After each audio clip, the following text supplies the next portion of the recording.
Doon sa 2025 budget, nagkaroon ng insertions, Right. di ba? So ang ginawa ni Presidente BBM noon, unlike now na may binito siya, is may konti siyang line veto, pero yung in-insert doon sa DPWH, hindi niya na-veto ng buo. Correct.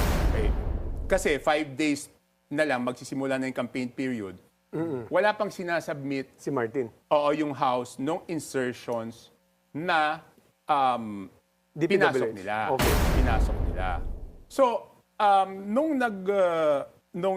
nangyari yon, doon ako pinatawag at pinapahingi sa akin sa House yung listahan ng insertions. Is because na-hold yung FLR. FLR, yes. Okay, na 209 billion.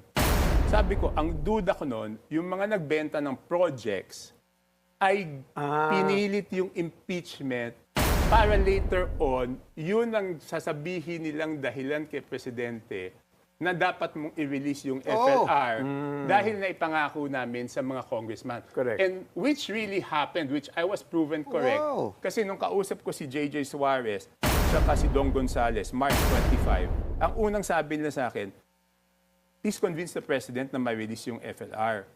Sabi ko, bakit? Sabi niya yung una, may namuhunan na dyan. So nung sinagot ko sila, bakit may namuhunan? Bakit ang pinuhunan yung political capital ng Presidente?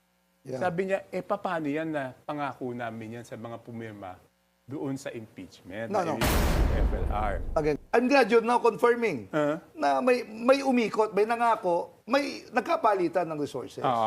In that sense, di ba? So, to me, that the timing was bad. Pa-eleksyon eh. Hindi, kaya nga, why will you do it pa-election? Oo. At alam mong hindi tatackle ng Senate until after the elections. elections. Yes, so yes, walang yes. logic Walang kung logic. hindi yung pera talaga. My question,